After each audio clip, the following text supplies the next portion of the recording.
Assalomu alaykum aziz obunachilar, kuzatuvchilar, mebel ustalari, sohaga qiziquvchi yangi shogirdlar.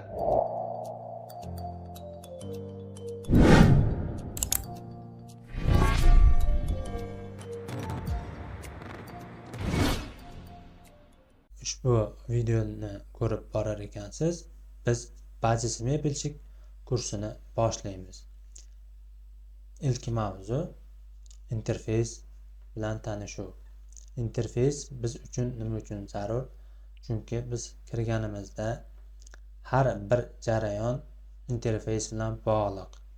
Xuddi mebelsoz ustaxonaga kirib, bolg'a, tesha, drill,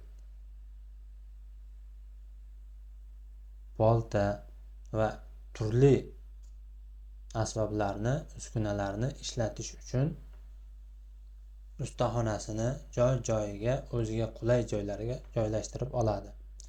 Siz kompyuterda o'tirar ekansiz, o'zingizning ishlab turuvchi zonangizni ham o'zingizga moslab olishingiz kerak. Shunday ekan, interfeys sozlamalarni bugun o'zimizga moslab ko'rib chiqamiz. Biz keyingi darslarimizda mana bu 4 ta bo'lim bilan tanishib chiqamiz. Demak, siz bilan interfeysni tanishtirishda boshlayman. Model bu tayyor xona o'lchamlari asosida muhit yaratilib, o'sha muhitga mebel jihozlarimizni joylab, konstruksiyalarni ishlatamiz va animatsiyalarni ham shu yerda ko'ramiz. Animatsiyalar bejizga kerak emas, u faqatgina chiroy uchun, shunchaki uchun kerak emas. Bir-birida xalaqit bermaslik, bir-biriga xalaqit bermaslik, misol ikkita eshikning bir-biriga xalaqit bermasligi yoki bo'lmasam bitishga va o'shanga o'xshagan narsalar bilan muammo duch kelmasligi uchun tortma, eshik, spalni bilan misol shkafni orasidagi masofa, mana shu joylarigacha animatsiya bizga ko'p narsani ochib ko'rsatib beradi. Shuning uchun kerak. Bu narsalarni model bo'limida bajaramiz. Furnitura bo'limida biz ruchka, petля, noshka, tushundingiz? Dispdan tashqari o'rnatiladigan barcha aksessuarlarni biz furnitura bo'limida yasaymiz. O'sha bo'lim shuning uchun kerak, yaratilgan va mavjud. Undan keyingi bo'lim fragment bo'ladi. Fragmentda modelda nima qilamiz? Modelda xonaga moslab mebellarimizni joylashtiramiz. O'sha mebellarimizni joylashtirish uchun biz kutubxona yaratishimiz mumkin bu dasturda. Shu kutubxonaning asosini fragment orqali yasaymiz. Ichiga kiradigan bo'ladi, ochadigan bo'lsak ham bizdan so'raydi. Aytayapti mana.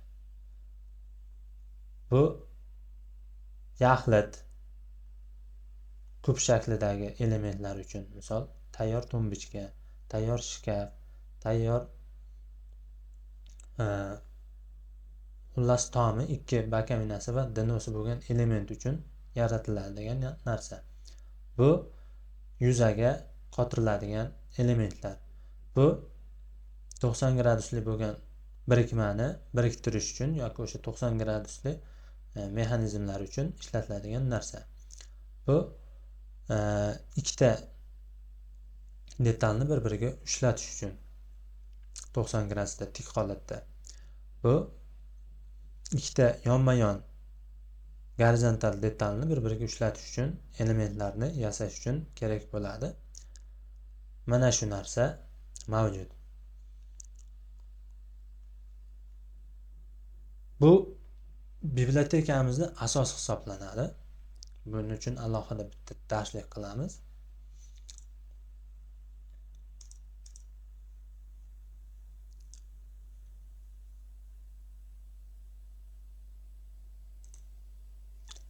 Bu oynani yopib turamiz. Keyingi bo'lim chertyoj.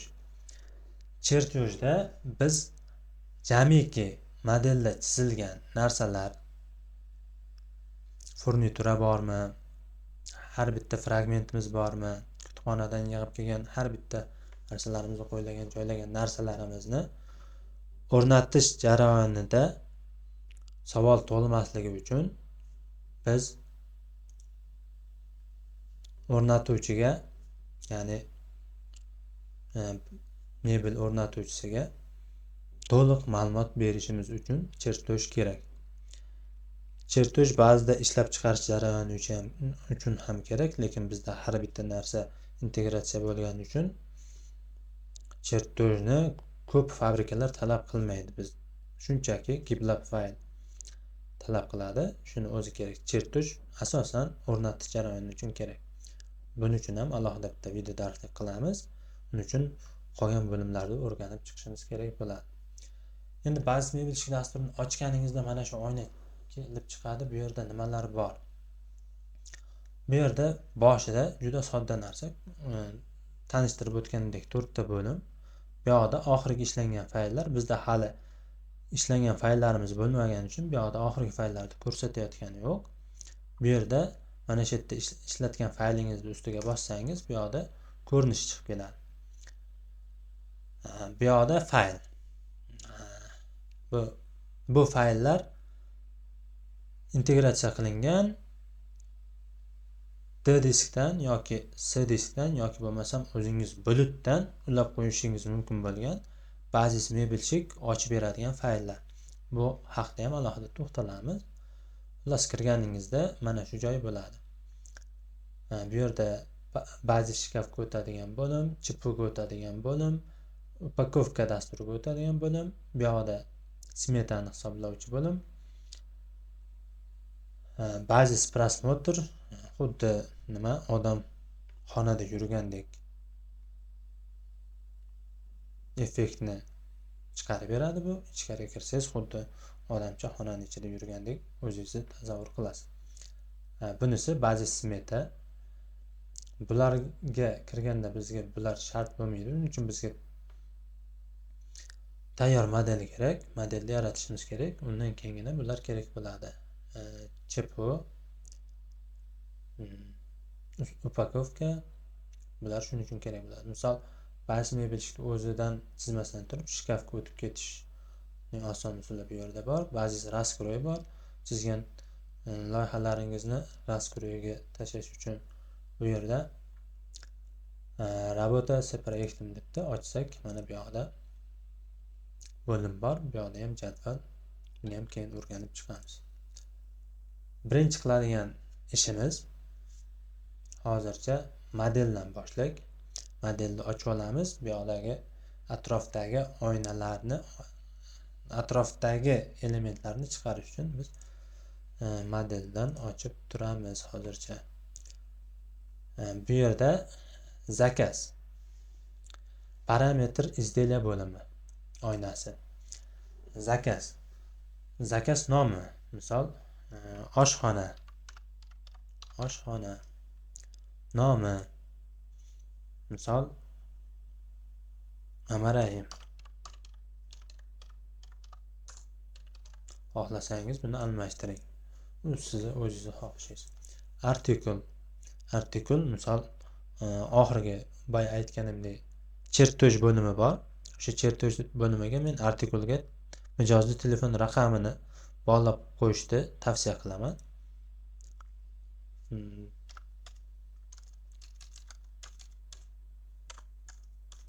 Mijozli telefon nomeri yozilsa yaxshiroq bu yoqda. Prefix обозначение, laqab qo'y deyapti. Bu shart emas bizga hozircha. Количество изделия. Bu yerda bitta chizsak va bir bilan boshlasak, bitta nusxa bilan boshlanadi. Agar buni sonini ko'paytirsak, ichkarida bitta mebel yasasak, uni bu yoqdagi son bilan ko'paytirib ishlab chiqarish jarayoniga uzatadi. Misol 5 ta qiladigan bo'lsak, ichkarida bitta chizamiz va jo'natamiz, 5 ta mebel ketadi. Faqat o'sha tipdagi, boshqacha emas. O'sha turdagi elementni nusxasi ketadi. Bu yerda gabaritni razmer, gabaritni ramka degan tushuncha bor. Basis mebelshikda gabaritni ramka bu o'sha o'zimiz chegaralab olgan kenglik, balandlik va chuqurlik. Bu xonaning razmeri bo'lishi mumkin yoki yaxlit shkafning, yaxlit spalnining, yaxlit oshxona jihozining razmeri bo'lishi mumkin. Biz hozircha xonaning emas, yaxlit bir shkafni razmerlarini kiritishimiz mumkin.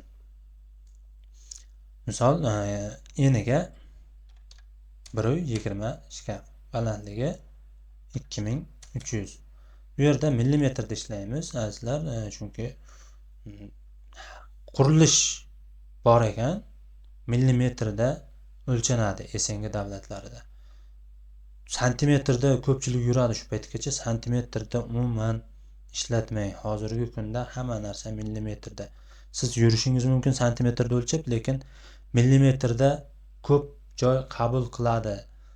Buyurtma beradigan joyingizda 100 desangiz, u 100 millimetrni tushunib 1 metrlik narsangizni 10 santimetr qilib chiqarib berishi mumkin. Shuning uchun juda ehtiyot bo'ling. Millimetr o'lchamda yurishingizni tavsiya qilaman. Tavsiya qilaman emas, majburiyat bu narsa. Glubina 600, ya'ni 60 santimetr. Bu bitta 0 qo'shib qo'yasiz, qiyin joyi yo'q. Santimetrda o'rganib qolganlar uchun aytyapman. Rangi blue sky blue. Mana shu narsa eng optimal, ko'zni og'ritmaydigan variant. Endi rangini aytyapman-da, misolda ko'rsak mana. Alt R da eski kompyuterimda eski ilovada Alt R ga qo'yib qo'yganman. Shuning uchun noqulay bo'lyapti. Buni izlayla, parametr izlayla. Mana garaj klavish qo'yib olganman-da, Alt R ishlamayapti. Buni to'g'rilab chiqamiz. Misol yashilni o'zida turibdi boshida.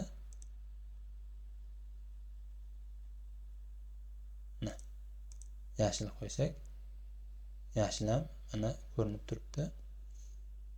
Lekin bundan ko'ra aytganimdek eng optimal varianti mana shu rang. Shaksetki bu haqida ham ma'lumot berib ketdim. Misol 10 qo'yadigan bo'lsam 1 santimetrlik katakcha bilan bo'lib beradi bizni gabaritli ramkamizni. Misol bizga 10 santimetrdan bo'lib beradigan bo'lsa, mana gabaritli ramkamizni 10 santimetrdan bo'lib berdi. Shart emas hozir menga gabaritni shaksetga menga hozir kerak emas. Sizlarga qulay bo'lsa ishlatishlaringiz mumkin. Mana. Endi xuddi shu joyda to'xtalib o'tishim kerak. Bazisni birinchi marta yuklab olib ishga tushirganingizda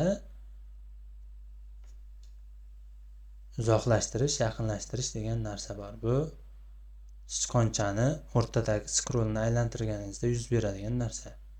Barcha dasturlarda bu oldiga italasangiz, oldiga yurg'izsangiz yaqinlashadi. Orqaga sursangiz esa yaqinlashadi. Bunda teskari. Oldiga sursangiz uzoqlashib ketadi. Orqaga sursangiz yaqinlashadi. Bu boshida sizga noqulay bo'lmasligi mumkin, boshida sezmasligingiz ham mumkin. Lekin siz standart har bitta dasturda bo'ladigan narsaga mana, misol fayl provodnikda o'zini ochib ko'rsataman. Mana misol chetda o'zida mana yaqinlashtirsam mana yaqinlashyapti mana. Oldiga suryapman knopkani. Scrollni oldiga aylantiryapman. Scrollni orqaga aylantiryapman, kichrayapti. Scrollni oldinga aylantiryapman, kattarayapti. Scrollni orqaga aylantiryapman, kichrayapti. Bu Windows'da o'zini standartida ham shunaqa, barcha ilovalarda ham standart shunaqa. Orqaga aylantirsangiz kichrayadi.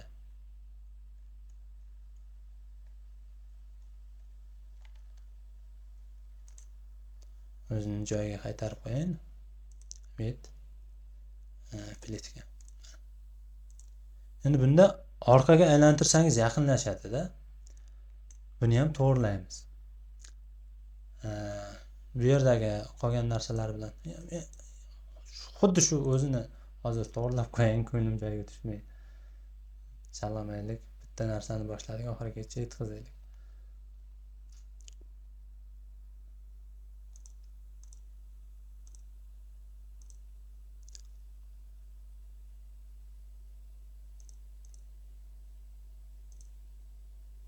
Mana parametrga kirganimizda interfeysda koeffitsient transfakatsiya turibdi. Mana shunda 2 turibdi. Mana shu koeffitsient 1 bo'ladigan bo'lsa, yaqinlashtirsangiz ham, uzoqlashtirsangiz ham foydasi yo'q. Bitta joyda turadi. Birdan katta bo'lsa, aytganimdek, nostandart orqaga aylantirsangiz yaqinlashadi, oldiga aylantirsangiz uzoqlashadi. Buni standart shaklga keltirish uchun birdan kichkina qilib qo'yishimiz kerak. Misol 0.75.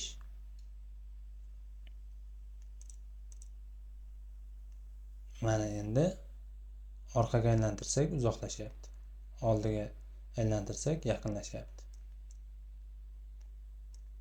0.75 men uchun standart mana shu yoqimli scroll.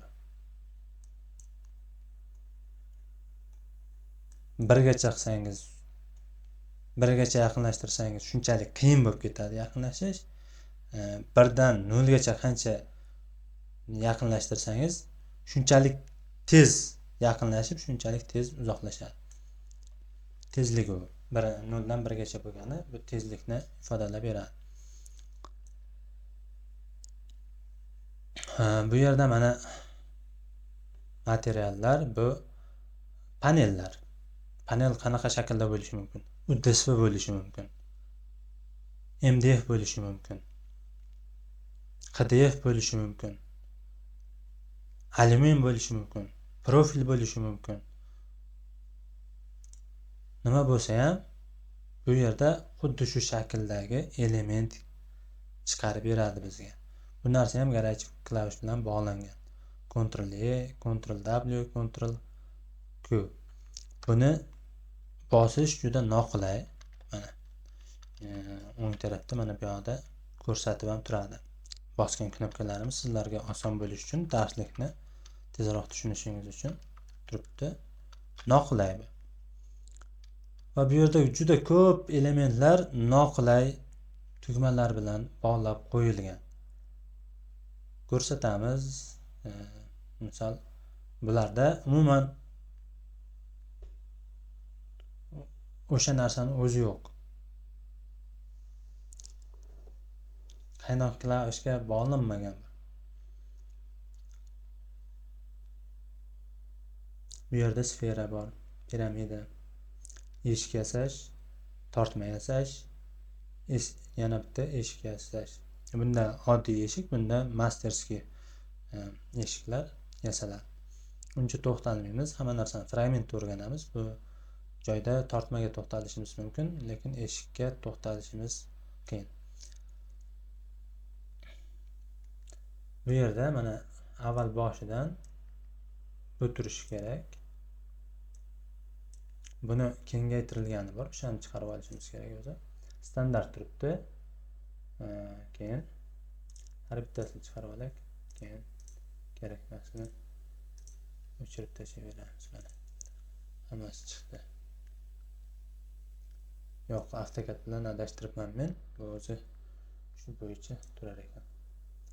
Bundan keyin turadi bu bo'lim. Bundan keyin turadi bu. Bundan keyin buni joylaymiz. Bu nima ekan?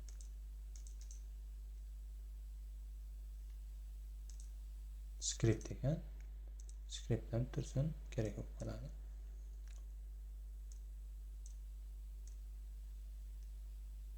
Bu yoqda mana bu narsa ikkita ekan. Bu bilan mana bu ikkalasi bir xil narsa.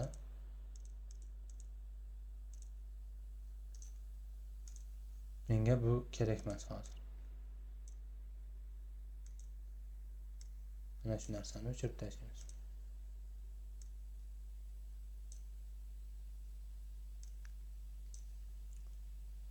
XYZ oxirida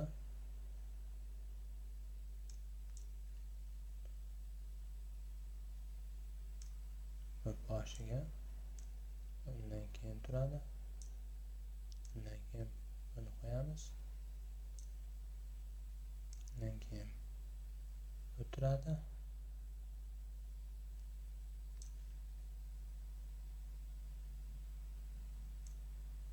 Keyin buni joylaymiz.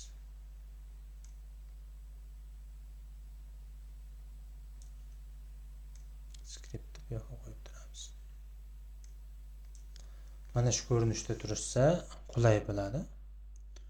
Buni o'ng tarafga, buni o'rtaga,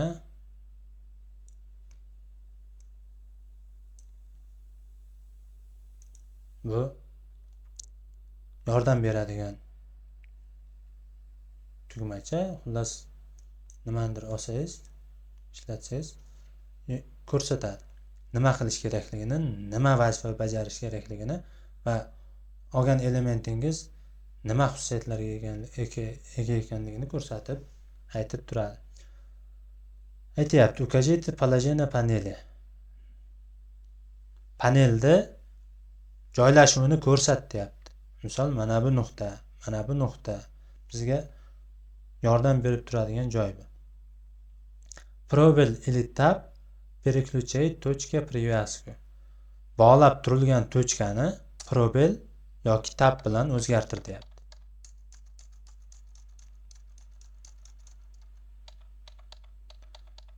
E'tibor bersangiz, tab boshqa yo'nalish bilan, probel boshqa yo'nalish bilan aylantirib beryapti.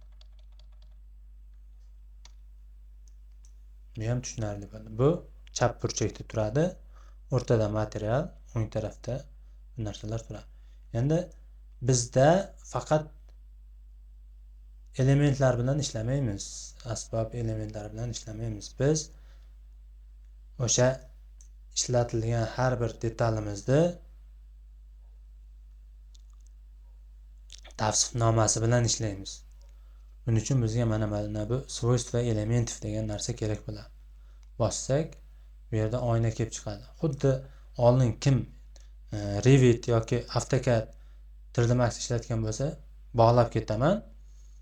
Ctrl 1 ni bossalaringiz AutoCADda shunaqa oyna chiqadi. Har bitta elementni tavsifini, xususiyatini ko'rsatib berib turadi. Bu xuddi o'sha oyna. 3D Maxda mana bu nuqtalari bilan, edge'lari bilan belgilab beradigan oyna bor. O'sha oyna bilan bir xil narsa. Revitda ham o'shanaqa oyna bor. Hozir anchadan beri ishlatmayapman. Bu ham xuddi shunaqa свойства, ichida har bitta elementni bossangiz o'zini tasnif kelib chiqadi. Bu narsani hech qachon o'chirib o'tirmang, chunki bu sizga har doim kerak. Bu joyida turgani ma'qul. Keyin struktura model degan joy bor. Mana bu narsa juda kerakli narsa. Bu modeldagi har bitta elementni xaritasi bo'ladi.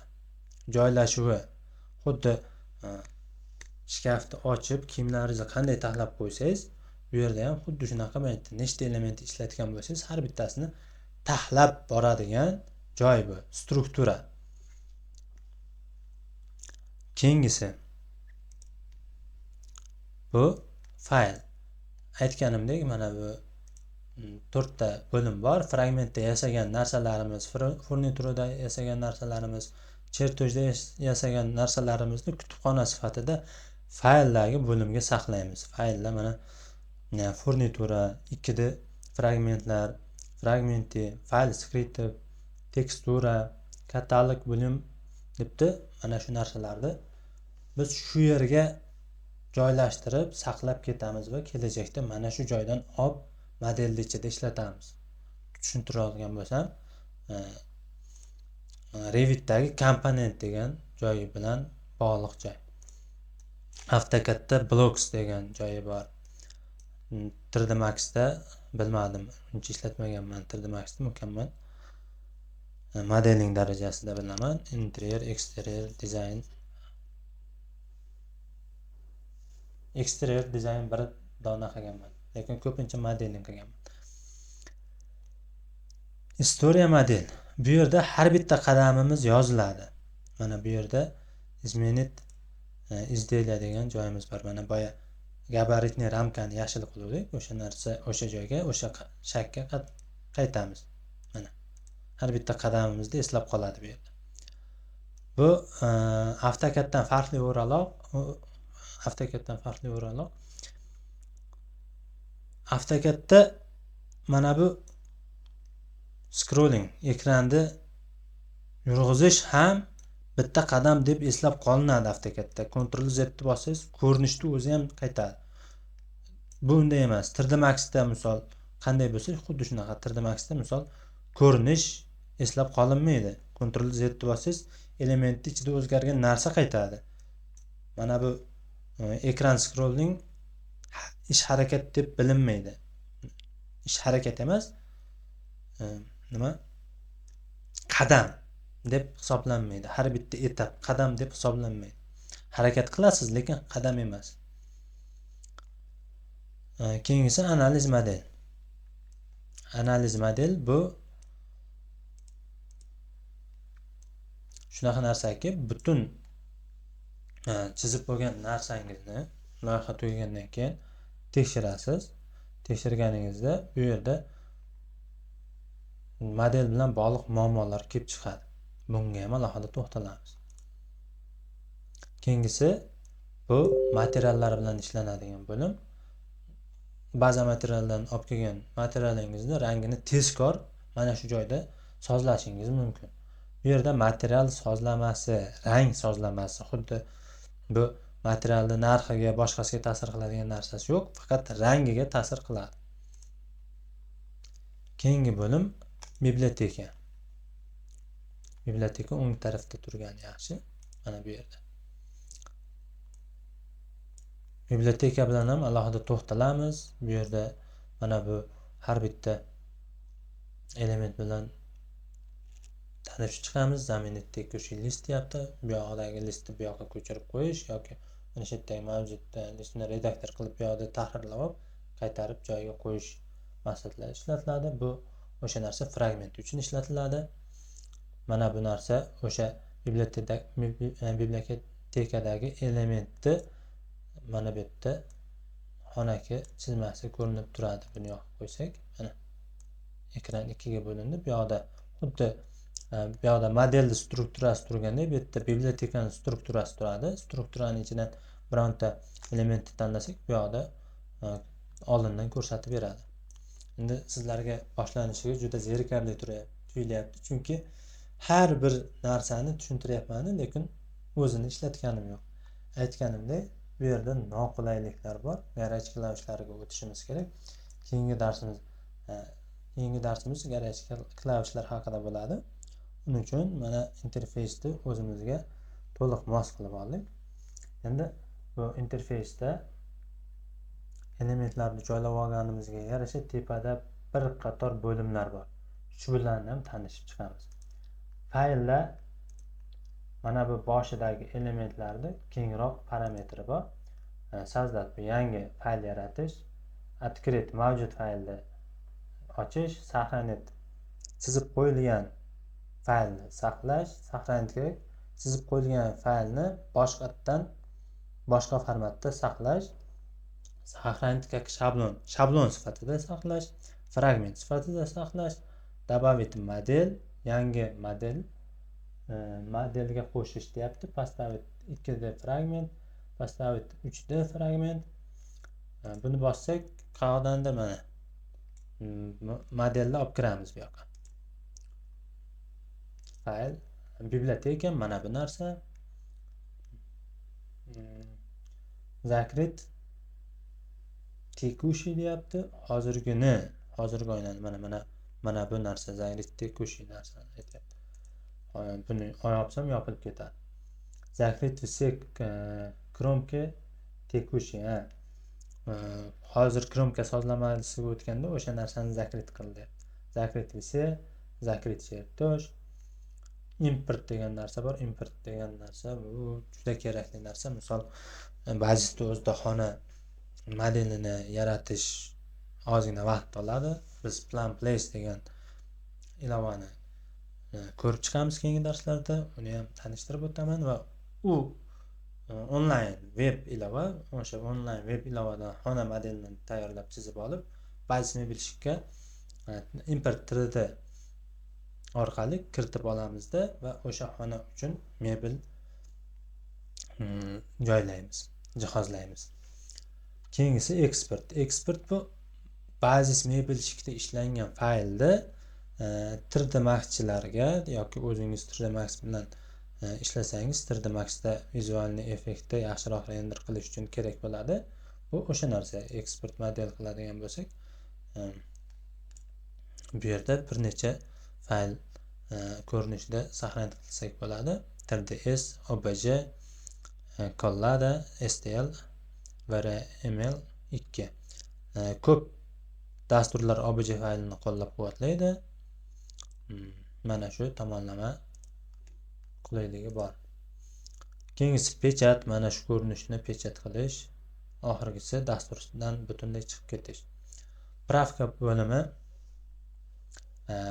bo'limi tahrir. Boya aytganimdek, tahrir qadam, oldingi qadam, keyingi qadam, o'sha turgan joyni nusxalab olish, o'sha turgan joydagi narsani tag-tugi bilan qirqib olib, clipboardga, ya'ni nusxalab olib, xotiraga saqlab qo'yish, vystavить o'sha xotiradagi narsani bu yerga chiqarish.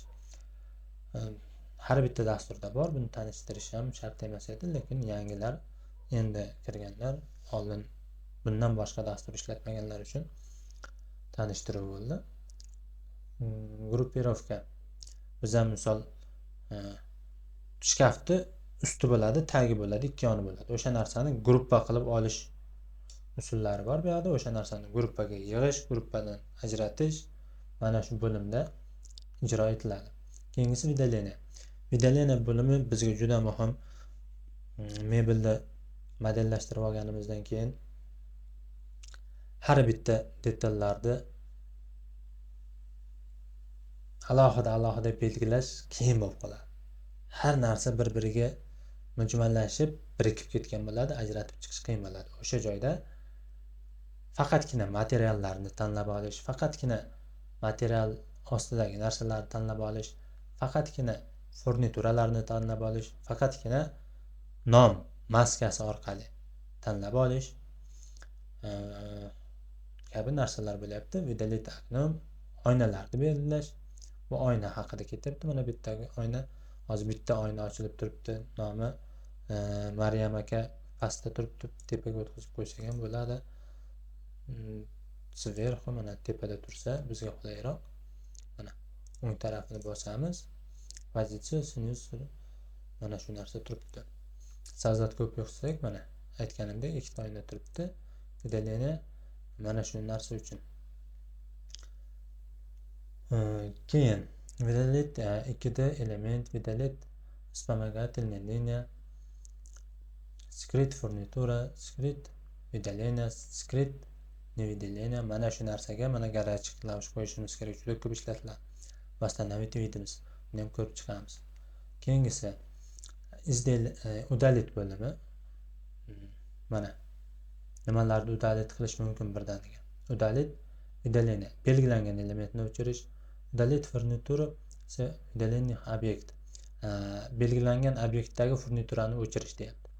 Udalit вспомогательный область deyapti. Xuddi biz real hayotda usta bo'lsak, lazer ishlatamiz-ku, o'shanaqa lazerlarni bu yerda ham ishlatsak bo'ladi. O'sha chiziqlarni o'chirish deyapti. Buni ham ko'rib chiqamiz keyin. Mana hozir ham ko'rsatib beraveraman. Mana shu narsani so'rayapti.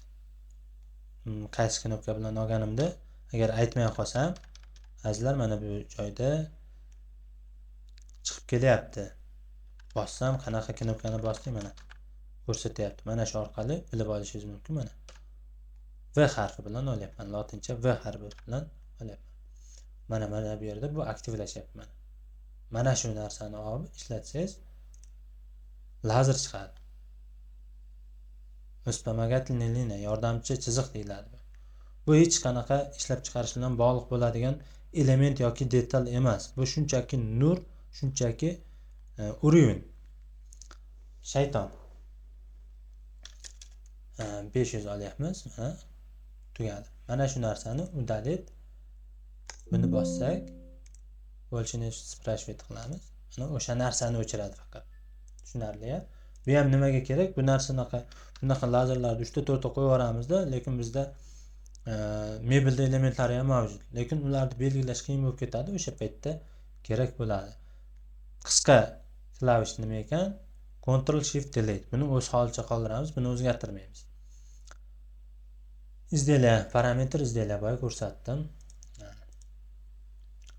Bu yerda o'sha создать чертеж, создать схему сборку, создать таблицу фурнитура, сохранить вилина. Buni ham eng oxirgi etaplarda ko'rib chiqamiz. Mebel tayyor tugagandan keyin, loyiha tugagandan keyin ko'rib chiqiladigan narsalar. Настройкаga hozir qaytamiz. Endi orqadan keladigan bo'lsak, bu yerda spravka ma'lumotlar. Nimadir o'xshamayotgan bo'lsa, boshqa bo'layotgan bo'lsa, texnik поддержка beradi. Anydisk orqali, TMVR orqali agar ofitsialniy versiya ishlatsangiz javob berishadi albatta. Dastur haqida, bu yerda dastur haqida ma'lumot berilgan. Проверить наличные обновления. Yangilanishlarni tekshirish, qanaqa yangiliklar bor ushbu versiyada. Отправить отчет о ошибке. Xato haqida xabar berish. Задать вопрос в личном кабинете. Shaxsiy kabinetda savol qoldirish deyapti. Окно, mana. Показать все окна. Показать все окна. Desak mana vertikal ikkita okno bo'lyapti. Boyagi выделение ham shungami deymanda okno. Показать все окна.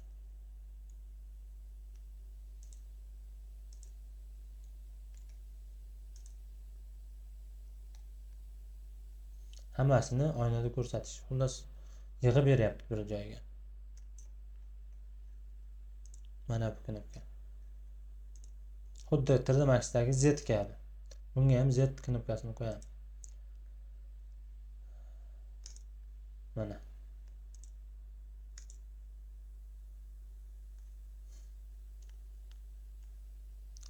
Mana bu oynalarda bo'lib olyapti hozir.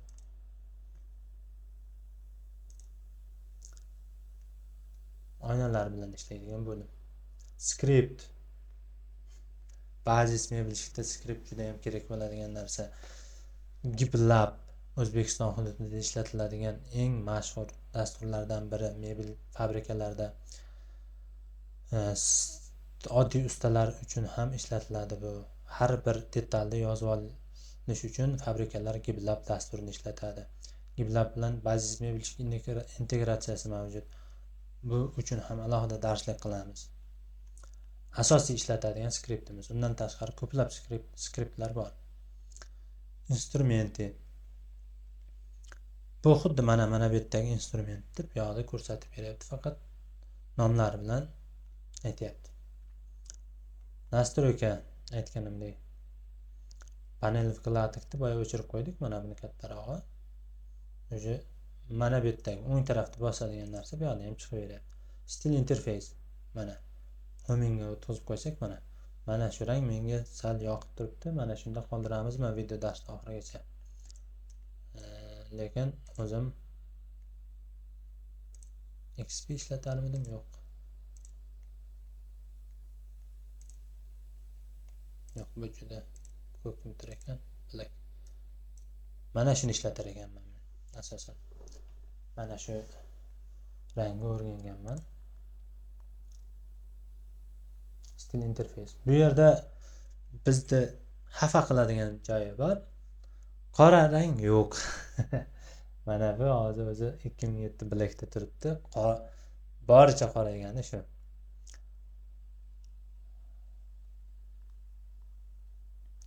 Leopard mana bu ham ozgina qoraroq, lekin baribir ko'nglimizni to'ldirmaydi. Mana bu bor botqoq rang, lekin bunda ham ishlab ko'rdim.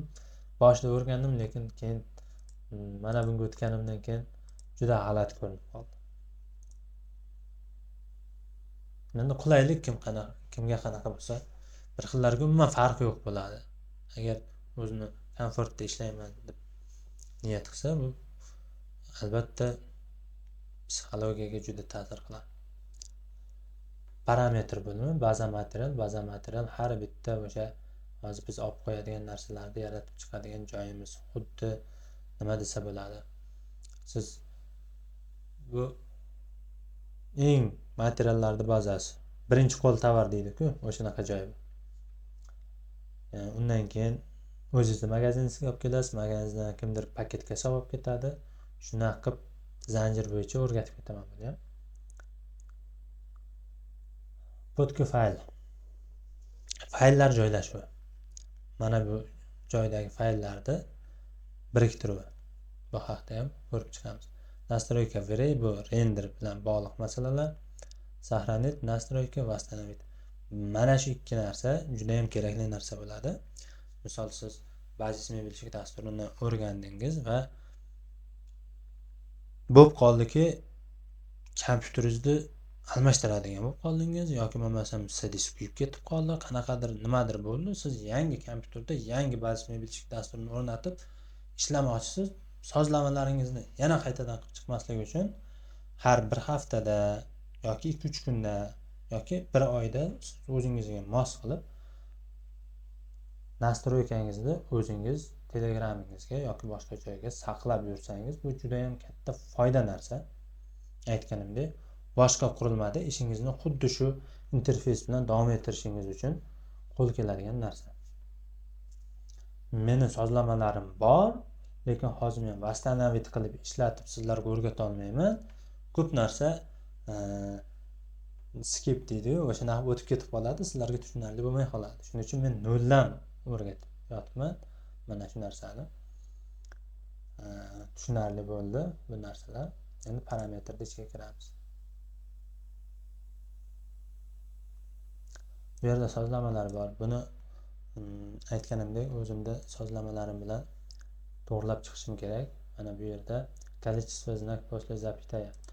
Virguldan keyin nechta son bo'lsin degan narsa bu bor, adashmasam shunaqa demoqchi bo'lyapti. Ikkita yetarli, uchinchisi shart emas. Chunki millimetrda juda ham yetarli narsa deb o'ylayman bu narsani. Zona ortogonalность. Ortogonal zona so'rayapti necha bo'lsin. 10 tursin, demak bu narsaga tegib o'tirmaymiz. Keyingi narsalari kursor deyapti, qora rangda. Uji boshqachasi o'xshamaydi. Bu yerda max AutoCAD emas, dog' bo'lib qoladi. Hozir bundan o'zgartirsak, o'zingiz sinab ko'rishingiz mumkin. Hozir men vaqt ketkazib o'tirmayman. Razmeri, katta kichikligi standart ishlatib turaveramiz. Общий настройкаga o'tamiz.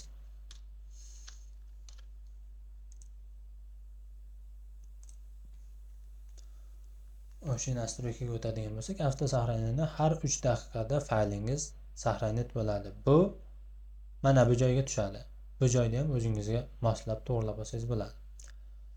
Удалять файлы автосохранения при выходе из программы.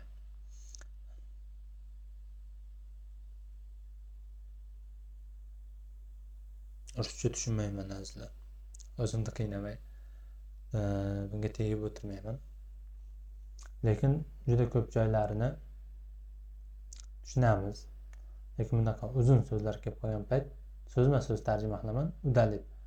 Udalit qilinsin, fayl avtosохранение deyapti. При выходе kirishdan oldin deyapti. Из программы. Kirishdan oldin udalit qilinsinmi avtosохранение deyapti. Yo'q. Biz programmaga kirgan paytimizda oldingi saqlanib qilingan narsa udalit qilib tashlansinmi degan ma'no chiqyapti, adashmasam. Yo'q, bizga kerak. Середина элемента kerak. Kontrolni bosganda detalni o'rtasi belgilansinmi deyapti. Mana bu yerda bilaman. Bu yerdagi sozlamalar. Bo'ldi, bu opsiyada mana shu bunday turish kerak sozlamalaringiz. Ikkita oknaga o'tamiz. ikkida oknada mana bu narsalar bir bo'lishi kerak. Bu silliq qilib beradi.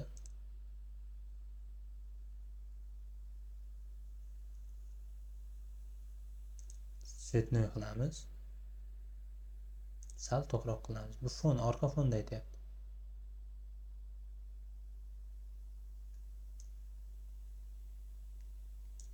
Mana bunga yaqinroq ranglarni olamiz.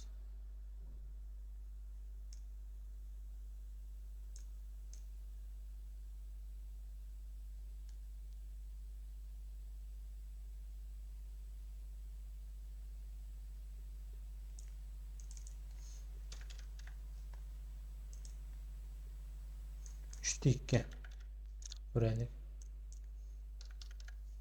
Mana ikkita oknada qanaqa bo'lsin orqa fon deyapti. O'sha.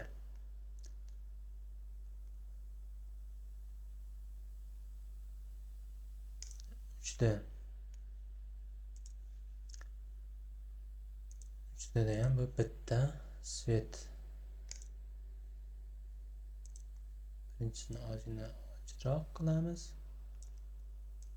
240lik.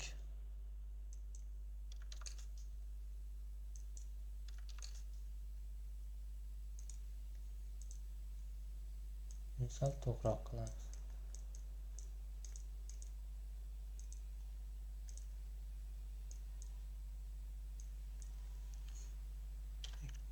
Ikki yuz o'n qilaylik.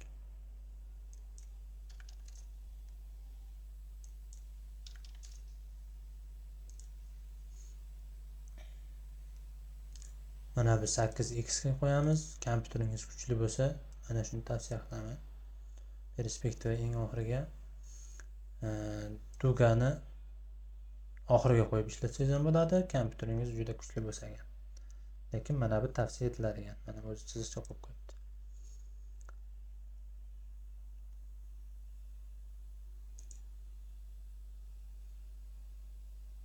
Bu narsani ham yoqib qo'yganimiz yaxshi. Bu yerda odatiy tekstura debdi. Hozir odatiy tekstura derivan deb qoladi. Buni belgilab olsangiz ham bo'ladi. O'zingizga xohlagan teksturani. Keyingi bo'limda переход между видами. Vidani yoqilish kerak. Animatsiya bo'lib buriladi, uni ko'rsataman. Medlenini sal tortib qo'yamiz. O'rtadan o'ngroqqa. Vidaleniya вспомогательная линия. Bu yoniq turishi kerak. Boya yashil chiziq chiqardik-ku. Shuni qo'ygandan keyin o'sha narsani belgilasak maylimi deyapti. Belgila deyapman.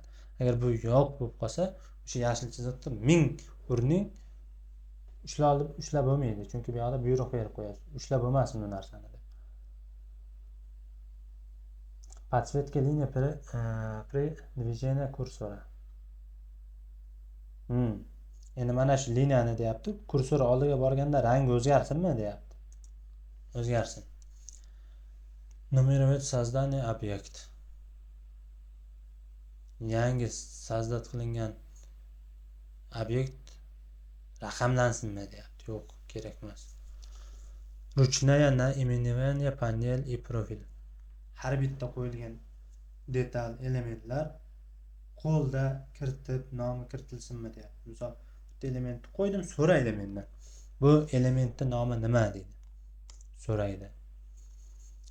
Bo'ldi, mana shu narsalar yoniq turishi kerak. Yo'qda kursor, speredi, knopka, proyeksiya, matematik yadro turishi kerak. Ko'p narsani hal qilib beradi bu ham. Keyingisi mana bu narsani o'zingizga moslab olishingiz kerak. Shaxsiyatki 16lik turibdi, 32lik, 64.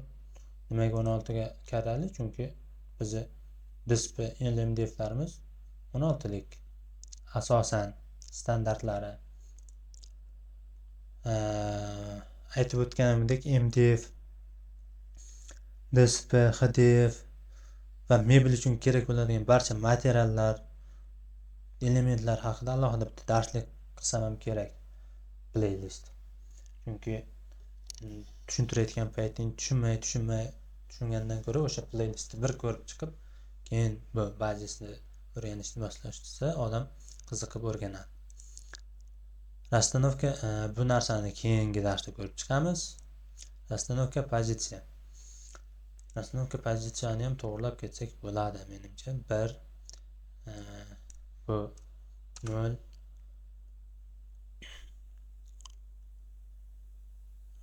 Rastavlet pozitsiya furnituraga pozitsiya qo'yaymi deyapti. Yo'q, kerak emas.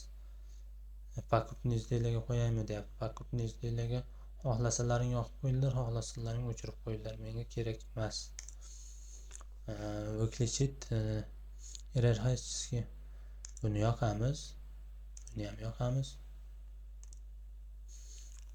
Bu yerda mana bu 2 bo'lishi kerak.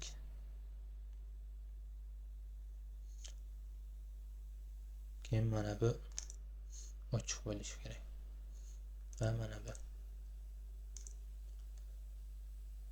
Keyin bu to'g'ri turibdi. Mana buni o'chiramiz, buni yoqamiz. Buni o'chiramiz, buni yoqamiz. Mana shu ko'rinishda bo'lishi kerak.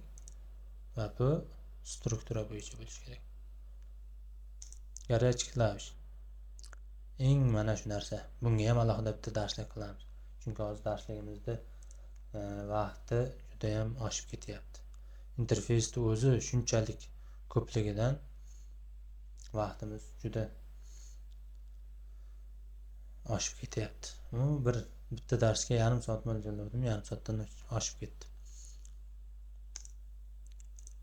Bu yerda ham deyarli tegiladigan joyi yo'q. Ustanovka sxema.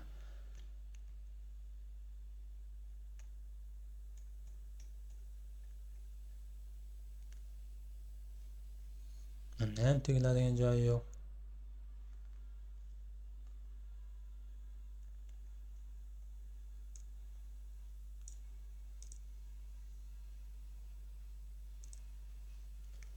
Panel skriptlar paneli, bu yoqda ham kerak narsalarni alohida gaplashamiz. Автозапуск, дополнительный параметр. Дополнительный material. Qo'shimcha materiallar. Bu yerga o'sha materiallarni qo'ysak bo'ladi. Применить hozircha okey. Mana buni bittasini o'chirib tashlashimiz kerak. Shuning uchun mana bu yerda aynaqani garaj klavishga o'rganib ketganimdan keyin bu oynaga ham o'rganish qiyin bo'lib ketar ekan. Ordinarniy mana. Orqadagi font sal menga yoqmadi. O'shani qaytadan to'g'rilaymiz.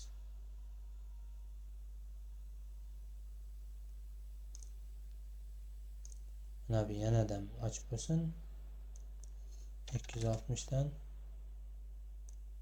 247 dan bo'lsin.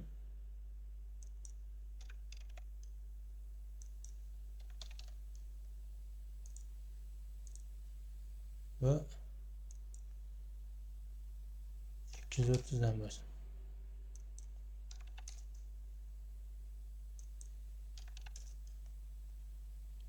Ochroq qol. 225.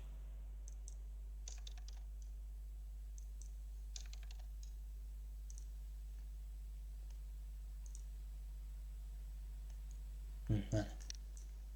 Sal endi bo'limini bo'ldi.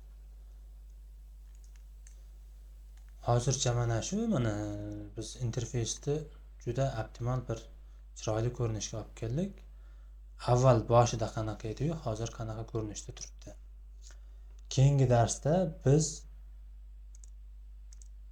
o'rganamiz va sozlab chiqamiz. Горячий klavishlarni.